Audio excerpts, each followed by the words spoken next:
chip giant Xiangdixian's dissolution shocks China's semiconductor industry. 700,000 tons of garbage dumped into the Yellow River. Xi'an man accuses Environmental Protection Bureau of cover-up. China's chip industry in crisis. 10,900 companies vanish.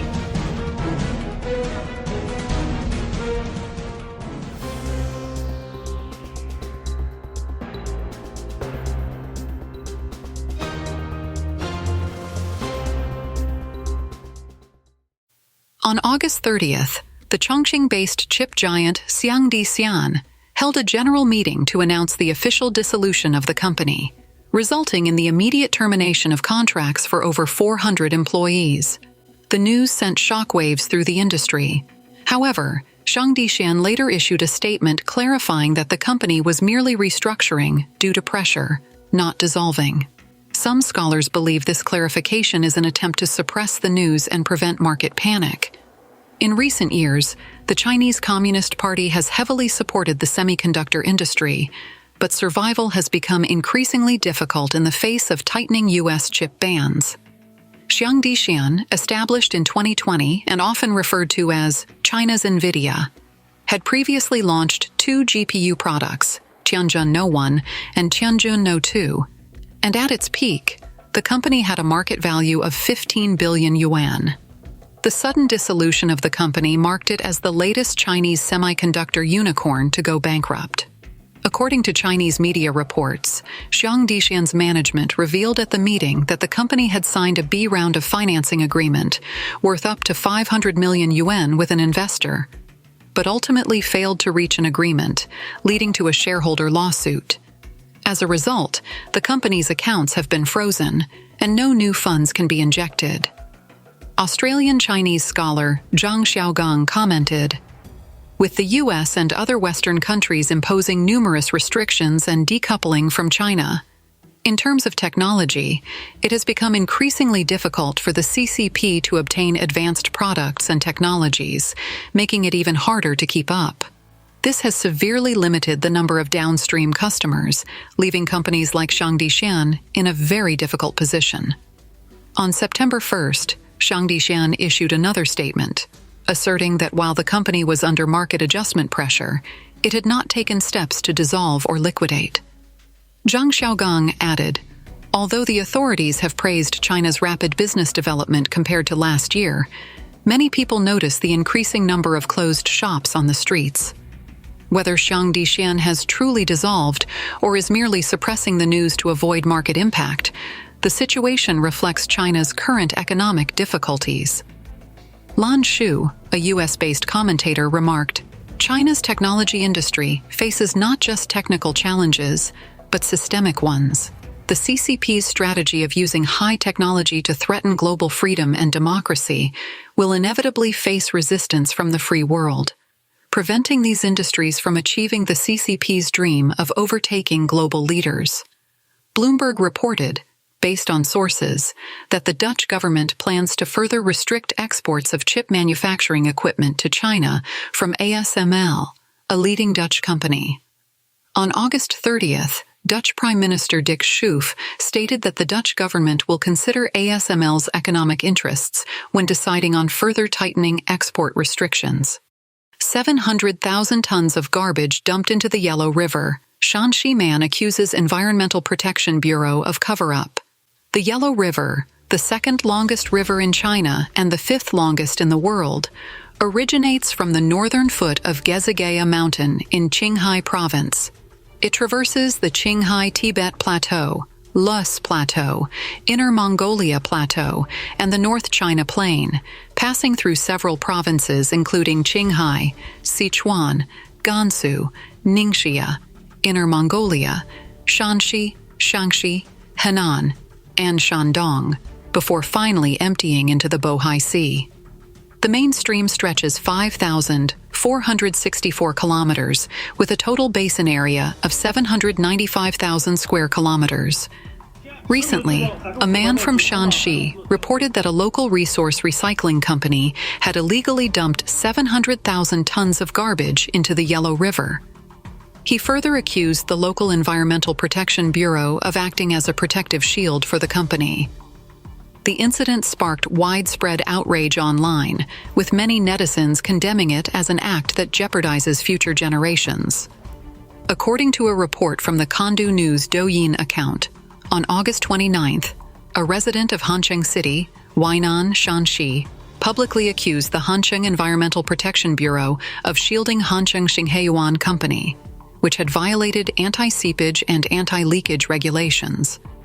The whistleblower, holding up his ID card, claimed that the company had simply laid a piece of anti-seepage cloth and subsequently dumped fly ash, domestic garbage, gas blocks, construction waste, and industrial waste, totaling over 700,000 tons, into the Yellow River within a month.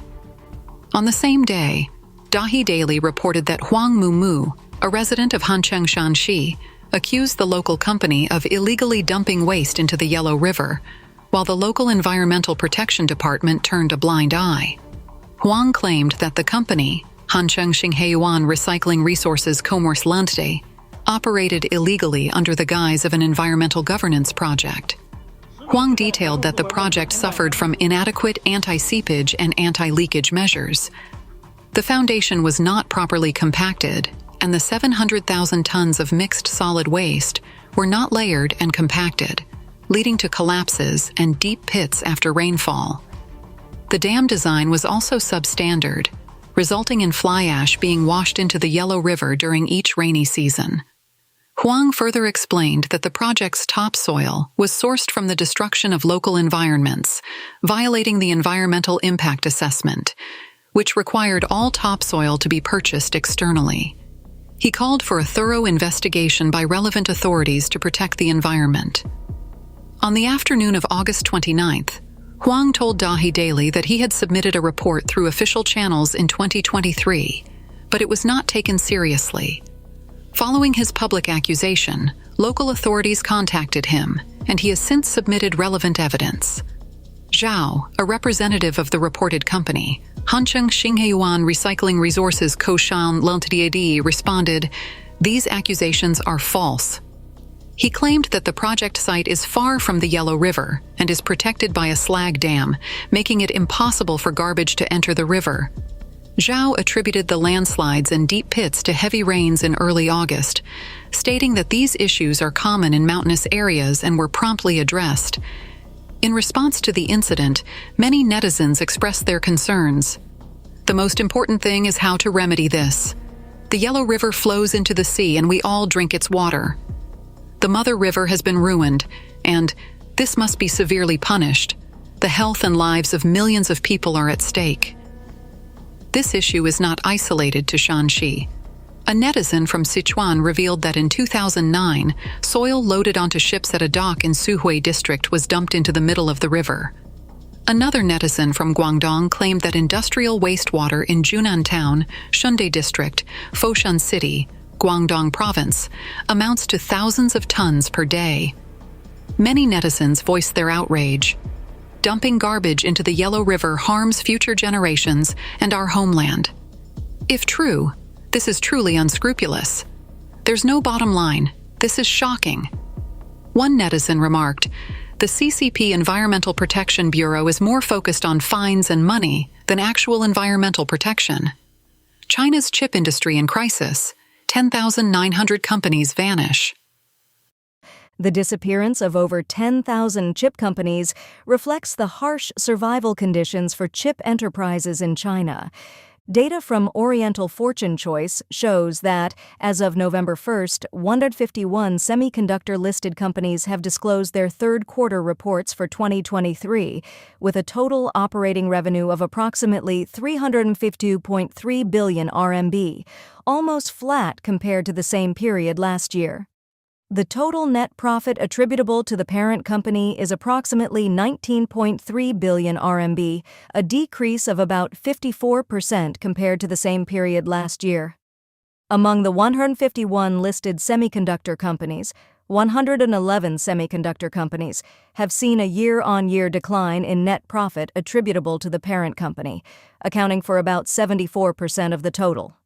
Among them, AI chip design company Xiangdixian, which released its third-quarter financial report in October, reported operating income of 31.34 million RMB, a year-on-year decrease of 66.15%, and a net loss attributable to shareholders of the listed company of 2.63 billion RMB. From January to September 2023, Xiangdixian's revenue was 146 million RMB, a year-on-year decrease of 44.84%, and a net loss attributable to the parent company of 808 million RMB. According to data shared by Wei Xiaojun, a professor at Tsinghua University and chairman of the Integrated Circuit Design Branch of the China Semiconductor Industry Association at ICCAD 2023, there will be a total of 3243 chip design enterprises in China in 2023, of which 1910 enterprises will have sales revenue of less than 10 million RMB, accounting for 55% of Chinese chip design companies with revenue less than 10 million RMB. Wei Xiaojun predicts that in 2023, most Chinese chip design companies will experience widespread losses. A severe inventory backlog, industry oversupply, and the current risk of impairment of some inventory are inevitable consequences. As time passes, the competitiveness of stored products gradually diminishes, leading to inevitable losses. Titanium Media's data only counts companies with the keywords chip in their names, business scope, and product names, and the year-on-year growth caliber comes from enterprise searches. What are the pros and cons of this wave of bankruptcy and restructuring in the chip industry? What should be the future development path of domestic chip companies in China? What does the number 10,900 mean? On average, 30 chip companies disappear every day. In the past 5 years, the total number of chip companies closed or revoked domestically has exceeded 22,000, averaging 4,400 per year. This year, the closure of chip companies is exceptionally high. Even world-renowned companies like Oppo have had to halt their chip business, carrying out a comprehensive restructuring of their chip subsidiary, Discount. Why is this happening? It's well known that starting a chip business is not easy, especially with the ongoing technical blockade from the United States, making the catch-up and breakthroughs of domestic chips even more challenging. Firstly, the impact of the broader environment should be considered. In recent years, the global economic downturn, sluggish market demand, geopolitical conflicts, and other factors have led the semiconductor industry through drastic changes and cyclical declines. This not only reshapes the global market landscape, but also makes internal adjustments and restructuring within the chip industry an inevitable path. Another factor is the decline in consumer electronics demand. Since the advent of the first-generation iPhone in 2008, the smartphone market has experienced 15 years of ups and downs. Now, this market is nearing saturation, and the replacement cycle for new phones is gradually lengthening. While your phone is still working fine, major manufacturers are busy releasing new models. The problem is that these new models don't have any particularly novel features. They are just the same upgrades repeated over and over again. Consumers have no choice but to dig into their pockets and pay up. Even 5G technology, which was once a selling point, is now commonplace, as nearly everyone has a 5G phone. Market reactions confirm this trend, with a nearly 20% drop in smartphone shipments in the first quarter of 2023 and a further 6.6% decline in the second quarter. Although the release of the Huawei Mate 60 and Apple iPhone 15 in the third quarter slightly reversed the situation, it was only a drop in the bucket. Research firm IDC predicts that global smartphone shipments will reach 1.19 billion units in 2023, a year-on-year decrease of 1.1%. Some organizations even project a decline of up to 1.9%. The downturn in smartphone sales has, surprisingly, brought joy to computer manufacturers. They seem to be saying, if my business isn't doing well, that's okay, as long as you don't expect to fare any better. Xiangdixian and TSMC's struggle, the challenging landscape of AI chip design. In the first quarter of 2023, PC shipments were 53.97 million units, down 32.62% year-on-year, with a quarterly decline of 11.53% and a monthly decline of 6.7%. While the decline rate is slowing, it seems that the market turning point has not truly arrived, and the downturn in both the smartphone and computer markets naturally affects the chip manufacturing industry. TSMC, as the leader in the foundry industry, reported total revenue of $63 billion in the first 11 months of this year. In the semiconductor manufacturing industry, a 4.1% year-on-year decline may be considered a decent performance. However, TSMC's president Wei Zhejia recently stated that inflation and rising costs in 2023 have made business operations difficult. Regarding the 2024 market, he mentioned significant uncertainty. Despite the new opportunities brought by the development of AI technology, when executives start discussing uncertainty, it almost equals declaring the industry's challenges. As an AI chip design company, Cambricon's operational condition in Q3 of this year is indeed very difficult, with revenue only at $31.34 million, a 66% year-on-year decline, and a net loss of as much as $260 million. Adding the losses from the previous 2 quarters, the total reaches over $800 million. In this industry, apart from giants like NVIDIA, the situation is challenging for many companies. This market dynamic has profound implications for the overall development of the industry. In the semiconductor industry, the reduction in prices by foundry manufacturers is not too significant, especially when you compare it to the price reduction situation in memory chips, which is truly shocking. Take portable hard drives as an example. The price of a 1 TB portable hard drive used to be between 1,500 to 2,000 yuan, but now it has dropped to 200 to 400 yuan, a staggering 90% reduction. Looking at memory modules, a 16 GB DDR4 memory module that used to be priced at around 500 yuan now only costs a little over 100 yuan, with a reduction of 80%. The intensity of these price reductions is challenging even for the toughest players. The operational pressure on supporting companies in the materials, equipment, and component sectors throughout the entire industry chain can be imagined. Especially for smaller-scale enterprises facing such fierce market competition, they simply cannot survive and ultimately have to choose to shut down. Another significant reason is the pressure and restrictions from Western countries on Chinese companies. In just 4 years, the United States has added over 600 Chinese companies to its entity list.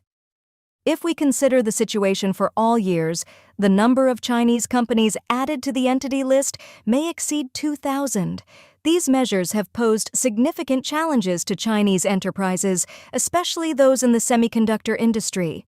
These actions not only limit their market development, but also severely impact technological innovation and industry chain cooperation. In such a challenging external environment, it is undoubtedly a tremendous challenge for the Chinese semiconductor industry.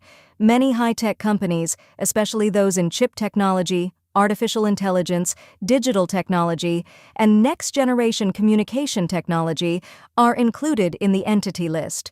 Huawei's experience is indeed a typical case.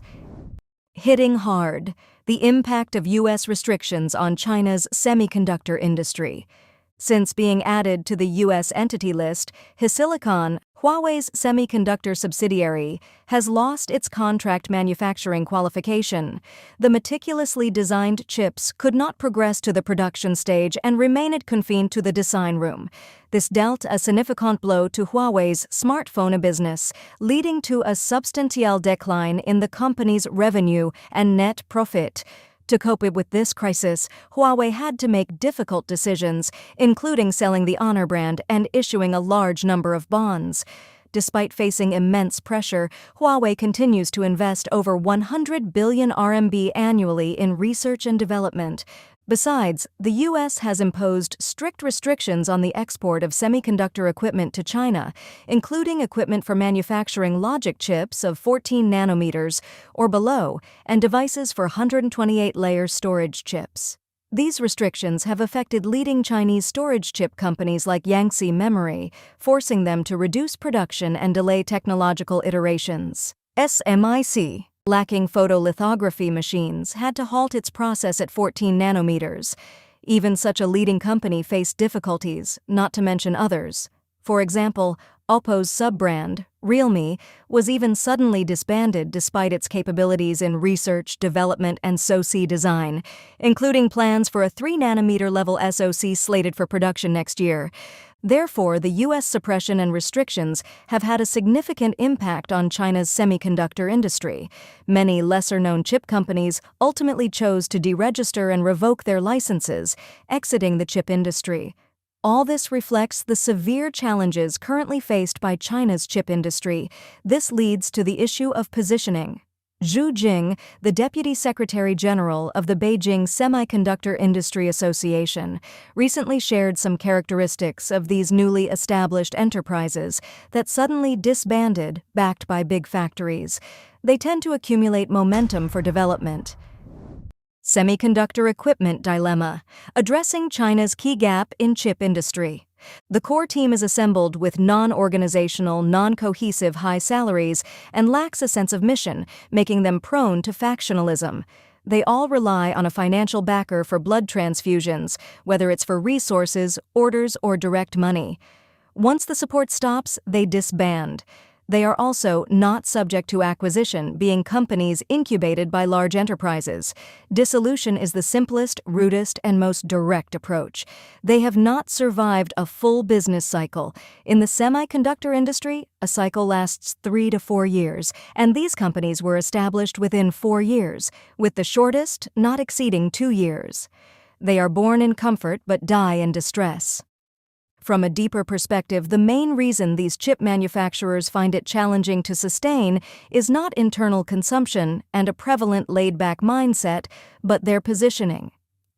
Taking TCL's subsidiary Mochip as an example, its product direction involves intelligent sensing, interaction, AI image processing, intelligent connectivity, and a new display driver IC design. A startup team should concentrate its efforts to achieve a breakthrough quickly and open up the situation, but the result of attacking on all fronts can only be ambushed. Internal and external mergers and acquisitions in the chip industry are indeed one of the important factors leading to the reduction in the number of chip companies. However, currently, apart from significant market demand, China seems to have limited advantages in the chip field, which is indeed awkward. It is predicted that the majority of Chinese chip design companies will continue experiencing widespread losses in 2024, driven by severe inventory backlog, industry oversupply, and risks associated with impaired inventory. The oversaturation of markets, geopolitical conflicts, and global economic downturns contribute to the hardships faced by the semiconductor industry, pushing many companies to close or restructure.